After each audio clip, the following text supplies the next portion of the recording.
D8, इसमें 5 balls और 3 boxes है। बॉल्स को बॉक्स में रखना है ताकि कोई भी बॉक्स खाली नहीं रहे। तो ऐसा कितने तरह से कर सकते हैं? ऐसा 1 1 3 हो सकता है या फिर 1 2 2। अगर इस तरह से हम बॉल्स को बॉक्सेज में पुट करते हैं तो प्रत्येक बॉक्स में कम से कम एक बॉल जरूर जा रहा है। ठीक है, अब हम इसमें फर्स्ट का देखते हैं। Balls and boxes, balls and boxes are different है, सारे डिफरेंट है। तो कितने तरीके से कर सकते हैं? इस तरह से डिस्ट्रीब्यूशंस करेंगे तो फैक्टोरियल 5 i फैक्टोरियल 3 1 फैक्टोरियल का whole square into 2 factorials plus यहाँ पर डिस्ट्रीब्यूट करेंगे तो 5 फैक्टोरियल अपॉन 1 फैक्टोरियल 2 फैक्टोरियल का स्क्वायर इंटू 2 फैक्टोरियल्स। ये कितना हो गया? ये 120, यहाँ 6 और 2 120, 4 2 8, तो ये कितना हो गया? 10 हो गया और ये 15, ये टोटल 25 हुआ है। ठीक है, आंसर्स मिला के अगर देखे तो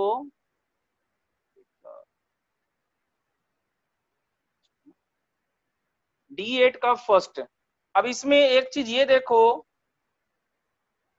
कि सारे बॉक्सेज हमारे डिफरेंट है।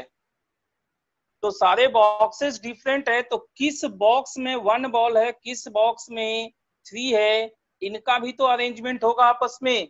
तो इसके लिए हमें यहाँ पर तीनों बॉक्सेस को डिफरेंट होने के कारण फैक्टोरियल 3 से और मल्टीप्लाई करना होगा। तो इस तरह से 6 से और मल्टीप्लाई होगा तो ये 150 दे देगा। ठीक है,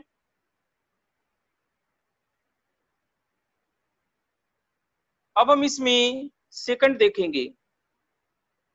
बॉल्स आइडेंटिकल है इस बार और बॉक्सेज डिफरेंट है। तो बॉल्स आइडेंटिकल है एंड बॉक्सेज डिफरेंट है, तो इसको कैसे कर सकते हैं?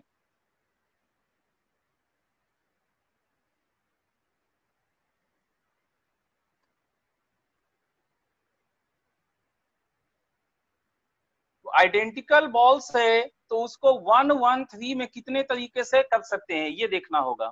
तो जितने तरीके से ये अरेंज हो सकते हैं बॉक्सेज उतने तरीके से। तो 1 1 3 का अरेंजमेंट फैक्टोरियल 3 बाई फैक्टोरियल 2 हुआ। 1 2 2 का अरेंजमेंट फैक्टोरियल 3 बाई फैक्टोरियल 2 हुआ। सो 3 प्लस 3 6।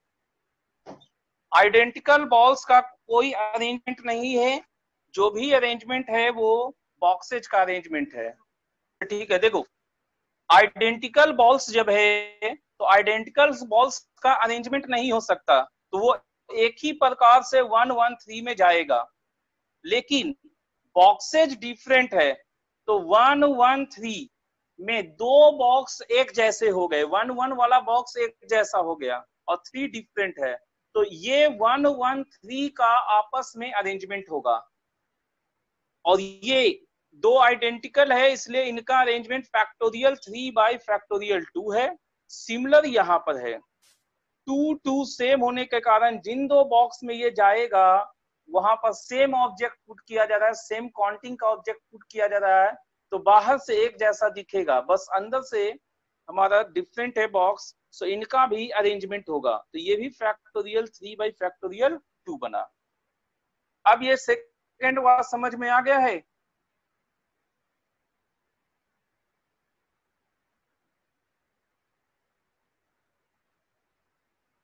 ठीक है, तो अब थर्ड पे हम चलते हैं। बॉल्स इस बार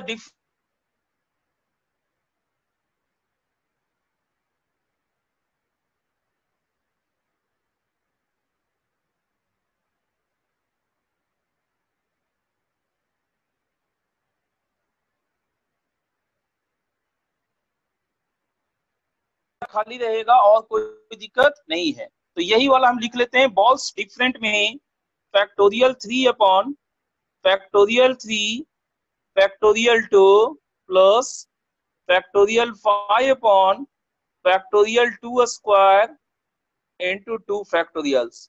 ये मेरे को 25 आया था। 10 + 15 25।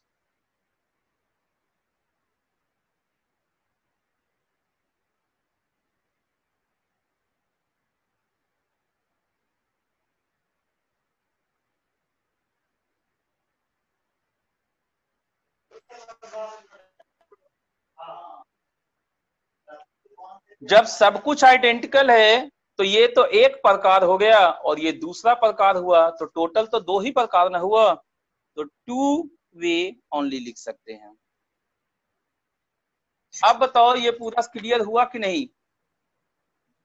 D8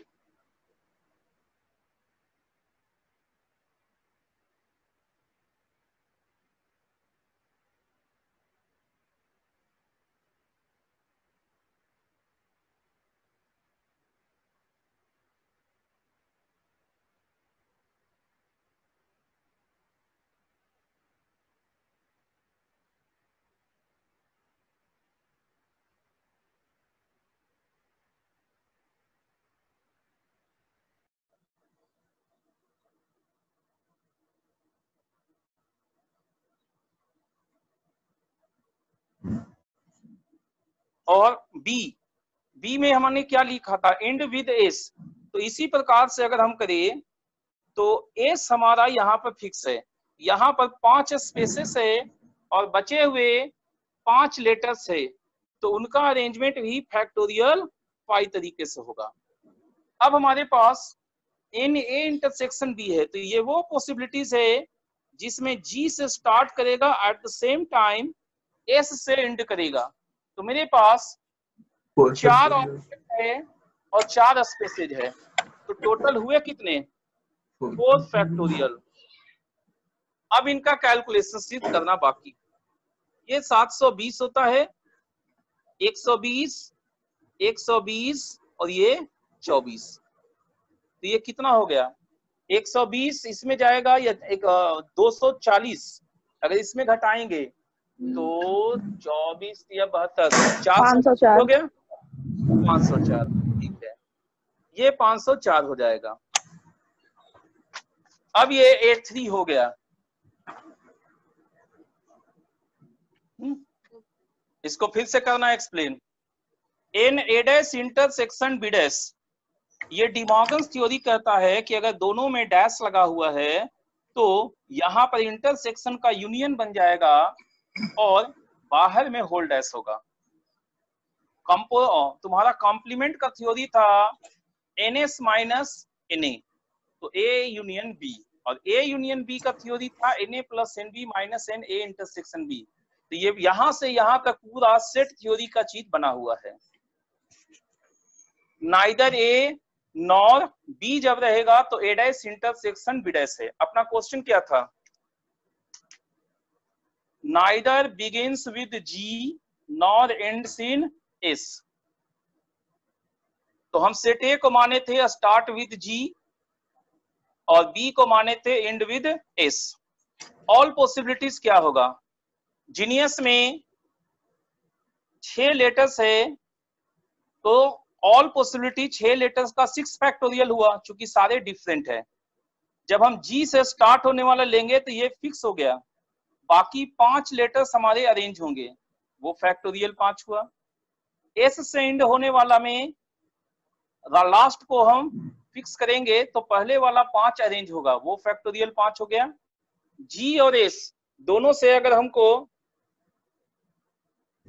स्टार्ट और एंड करना है तो हमारा क्या हो जाएगा? G फिक्स होगा एंड S फिक्स होगा, और बीच वाला ENIU ये हमारे अरेंज होंगे, ये अरेंज होगा। ठीक है, तो ये 4 फैक्टोरियल्स अरेंज होगा, इनका काम करेंगे। अब A2 कोई पूछ रहा था, A2 बताना है।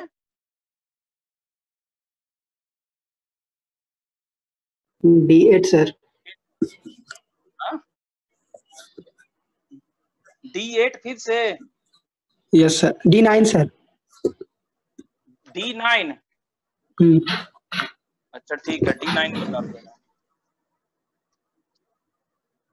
D9 D9 में देखो क्या क्वेश्चन है, पहले समझो। A person writes letters to 5 friends and addresses on the corresponding envelopes.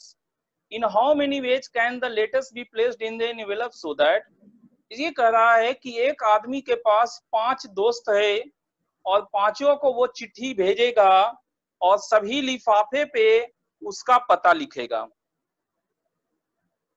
एक एक चिट्ठी को एक एक लिफाफे में डालना है। All letters are in the wrong envelopes. मतलब कोई भी लेटर सही जगह पे नहीं पहुंचना चाहिए। तो इसका थ्योरी क्या था? इसका थ्योरी था हमारे पास डी अरेंजमेंट का। डी अरेंजमेंट तो पांचों को गलत करना है तो वो हमारे पास 5 factorials into 1/2 factorials minus 1/3 factorials plus 1/4 factorials minus 1/5 factorials होगा। ठीक है, और ये कितना हो जाएगा?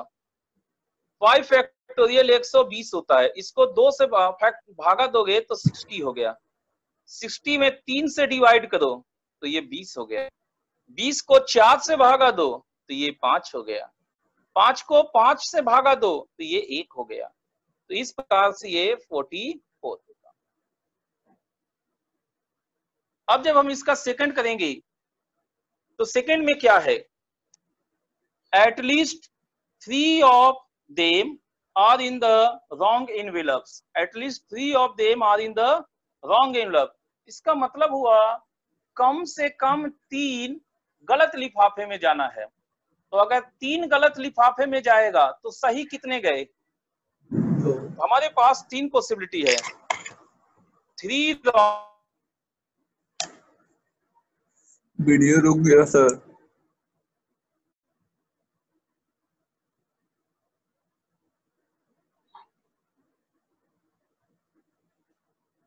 वीडियो नहीं चल रहा सर। हम लिखेंगे 5C2। 5C2 हो गया। अब हमारे पास 3 गलत है तो 3 फैक्टोरियल इंटू 1/2 फैक्टोरियल माइनस 1/3। अगर हम 4 को गलत करेंगे तो एक सही होगा, एक सही हो सकता है। तो ये 5C1 एक सही हो गया और 4 गलत का 4 factorial into 1/2 factorial minus 1/3 factorial plus 1/4 factorial. और 5 रॉन्ग में तो अब कोई सही बचा नहीं, तो ये जो हमारा फर्स्ट वाला था यही रह गया, तो हम डायरेक्टली उसका वैल्यू लिख देते हैं। इसका कैलकुलेशंस 5C2 10 है और ये 6 को 2 से भागा देंगे तो 3, 3 को 3 से भागा देंगे 1। 5C1 5 हो गया। 4 फैक्टोरियल 24 है, 24 को हम 2 से भागा देंगे तो 12, 12 को 3 से भागा देंगे तो 4, 4 को 4 से भागा देंगे तो 1।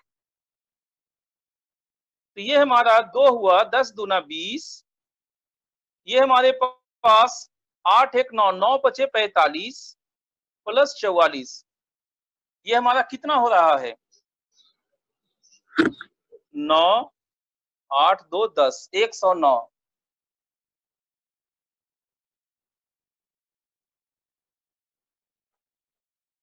थ्री माइनस 2 का क्या मतलब है? क्या बोलना चाह रहे हो?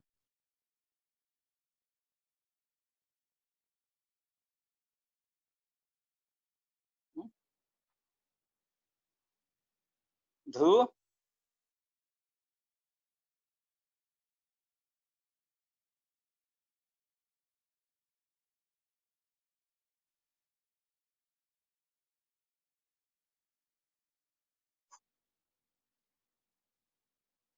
ठीक है।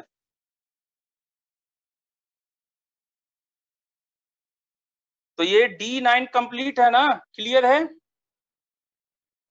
अब हम लोग और आगे देखते हैं। D10 किसी को पूछना है? D10 A1 A2 A2 हाँ A2 कोई बोला था। A2 में देखते हैं A2 क्या कहता है।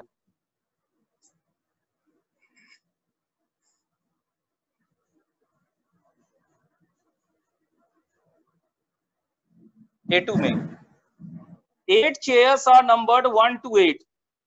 2 women and 3 men wish to occupy 1 chair each. First, women choose the chairs from amongst the chair marked 1 to 4. 2 women हैं और 4 चेयर में से वो सिलेक्ट करेंगे। तो ये कितने तरीके से सिलेक्ट करेंगे? अच्छा, उनका अरेंजमेंट है तो ये 4P2 लिखा जाएगा इनका। पहले 4 चेयर में से 2 चेयर चुनेंगे और आपस में अरेंज भी होंगे, तो वो 4P2 हो गए। अब आगे देखते हैं। Then the men select the chairs from among the remaining. तो रिमेनिंग चेयर्स कितने हैं? अभी रिजर्व हुए 2, रिमेनिंग बचे 6।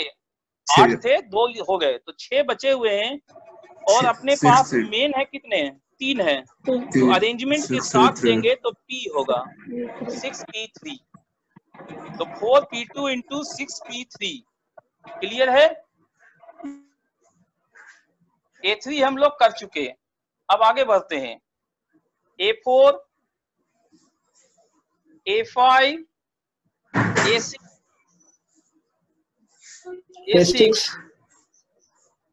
A6 है, ठीक है। तो A6 करते हैं अब। 5 boys and 3 girls are sitting in a row of 8 seats. Number of ways in which they can be seated so that not all the girls sit side by side. ये कह रहा है कि सारे गर्ल्स एक साथ नहीं होंगे, तो हम क्या करेंगे?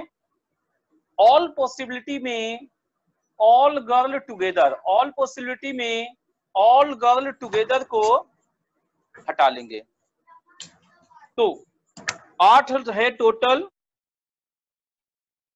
ऑल में गर्ल्स टुगेदर ये हम हटा लेंगे। तो ऑल पॉसिबिलिटी टोटल 8 है, 8 फैक्टोरियल हो गया। गर्ल्स को जब एक साथ लेंगे तो ये 5 गर्ल्स 5 बॉयज है, 3 गर्ल्स है, इनको एक रखेंगे तो टोटल हमारा 6 माना जाएगा। 5 बॉयज और 1 गर्ल्स का ग्रुप, तो ये 6 हुए। तो 6 फैक्टोरियल और ये गर्ल्स जो ये आपस में अरेंज करेगा, तो इंटू 3 फैक्टोरियल। ठीक है, अब इसका वैल्यू निकाल लेना है। 6 फैक्टोरियल इंटू 8 इंटू 7 माइनस 6 कर कैलकुलेशन कर लोगे? Yes sir. अब हम लोग आगे बढ़ेंगे। A7, A8, A8 sir. ठीक है, 8 करते हैं।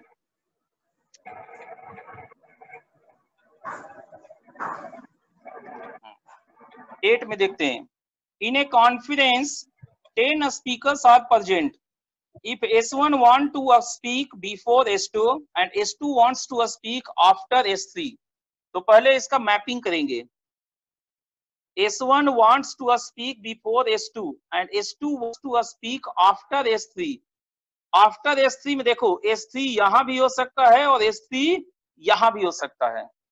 S3 S1 के पहले है या बाद में है, ये यहां तक में क्लियर नहीं किया। आगे देखते हैं। Then the number of which all the 10 speakers can give their speeches with the above restrictions if the remaining 7 speakers have no objections to speak at any number is, मतलब बाकी का कोई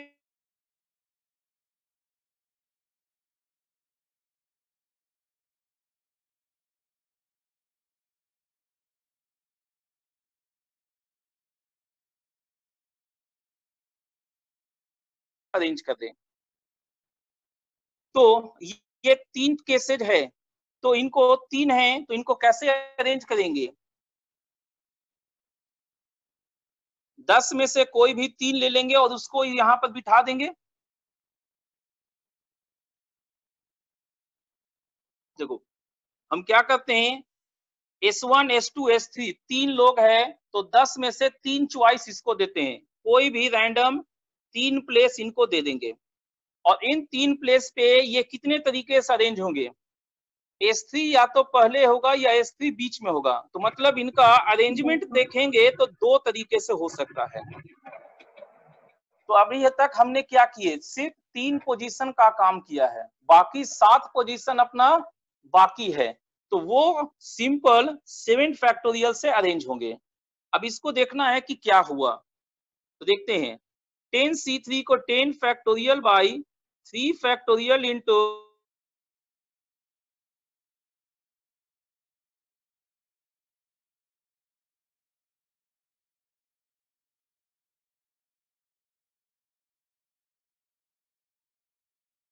क्या हुआ सर? रुक गया वीडियो। सर वीडियो रुक गया।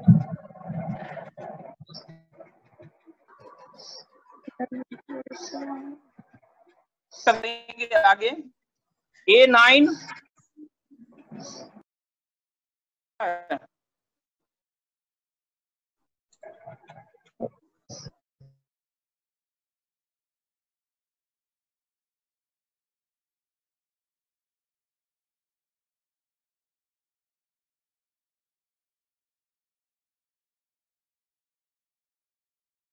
सर A8 फिर बता दीजिए।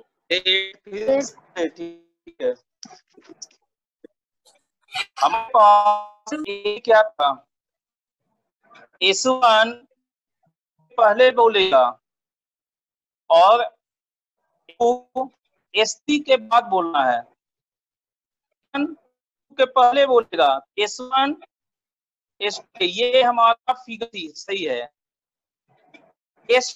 S3 के बाद में बोलेगा, तो यहाँ एक पॉसिबिलिटी है कि S3 S2 के तो पहले है लेकिन S1 के पहले है बाद में। इस हिसाब से यहाँ दो संभावना है, तो इसका अरेंजमेंट दो प्रकार से होगा। और टोटल 3 लोग हैं, तो 10 सीट में से 3 सीट 10C3 तरीके से देंगे। तो ये S1 S2 S3 का ये अरेंजमेंट हो गया। बाकी हमारे पास 7 और पोजीशन है, उनका 7 फैक्टोरियल्स हुआ। ठीक है, यस सर। A9 कोई बोल रहा है, तो A9 भी करते हैं। A9 में क्या है, if all the letters of the word Q kiwi are arranged in all possible manners as they are in a dictionary, then the rank of the word kiwi is। तो ये तो dictionary की तरह arrange करना है और की का रैंक निकालना है। तो इसको देखते हैं हम लोग।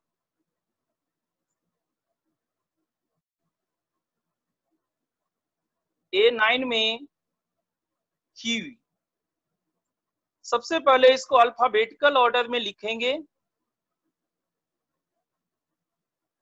और रैंक निकालने के लिए सबसे पहला लेटर क्यू है। क्यू के पहले मेरे पास एक ही लेटर ई है। क्यू के पहले एक ही लेटर ई है, तो ई से स्टार्ट होने वाले कितने बनेंगे, ई को फिक्स करेंगे तो मेरे पास कितने है, 4 है, जिसमें यू रिपीट तो फिक्स किए, 4 है जिसमें यू रिपीट है, तो वो 4 फैक्टोरियल बाई 2 फैक्टोरियल होगा। अब हम पहले पोजीशन पे क्यू को ले लेते हैं, तो क्यू को हम फिक्स कर दिए हैं। तो अगला चाहिए, यू के पहले एक ही लेटर है ई, तो उसको हम एक तरीके से लेंगे। अब मेरे पास 3 लेटर बचा हुआ है, ई यू यू, जिसमें यू डबल है, तो उनका अरेंजमेंट 3 फैक्टोरियल बाई 2 फैक्टोरियल होगा। अब Q और U दो ठो फिक्स हो गया। अब इस पोजीशन पे आएंगे, ई के पहले कोई भी लेटर्स नहीं है तो वर्ड तैयार नहीं हो पाएगा। अब हम लोग ई को भी फिक्स करेंगे, तो अगला लेटर यू चाहिए। यू के पहले एक लेटर है,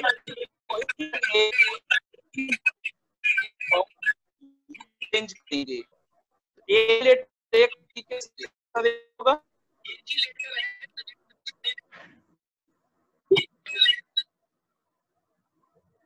अब लास्ट लेटर है, उसको तो लिखोगे तभी वो कंप्लीट करेगा वर्ड।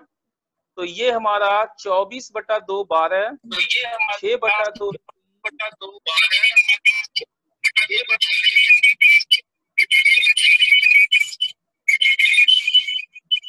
ये नॉइज कहाँ से आ रहा है?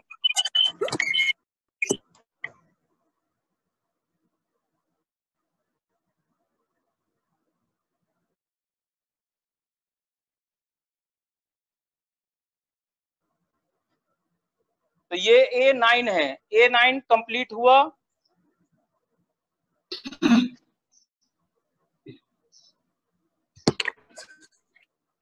A9 क्लियर है?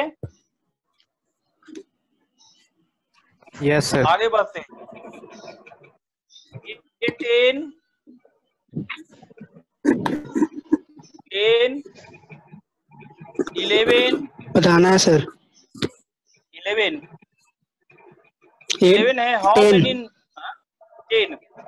10 में देखो, the sum of all the numbers which can be found by using the digits all at a time and which have no digit repeated.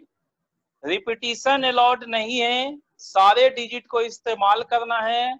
इसका मतलब 4 डिजिट के नंबर हमें बनाने होंगे। तो सम ऑफ द नंबर्स में हमने क्या किया था उसको देखते हैं। सम ऑफ द नंबर्स में हमने किया था नंबर ऑफ नंबर्स। तो किसी एक डिजिट को हम फिक्स करते हैं, जैसे 7 को यहाँ पे फिक्स करेंगे तो 1 3 5 हमारा 3 फैक्टोरियल से अरेंज होगा। तो नंबर्स हमारे 3 फैक्टोरियल्स बने और हम 7 को फिक्स किए हैं। ठीक है, इसका प्लेस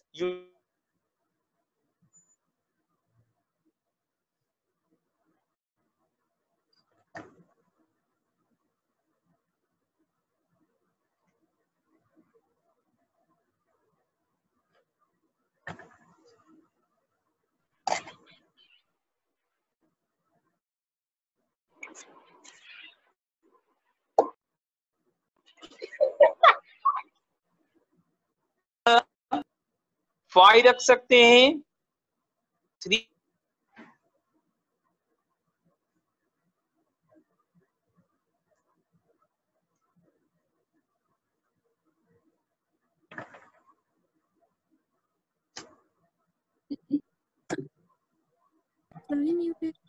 सर आपका माइक ऑफ हो गया।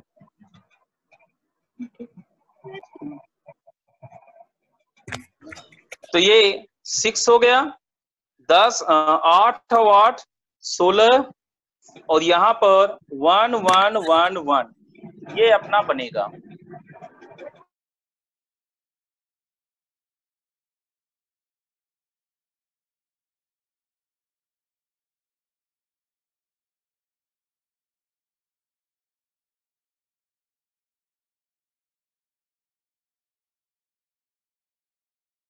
तो अगर हम यूनिट प्लेस लेते हैं तो बाकी 3 प्लेसेस पे 3 डिजिट करें तो 3 फैक्टोरियल्स। तो ये नंबर्स हो गए 3 फैक्टोरियल्स। Yes sir. सारे नंबर का सम निकलेगा सर। हाँ, ये सम हो गया। सम ऑफ नंबर्स में क्या कहे थे, वो था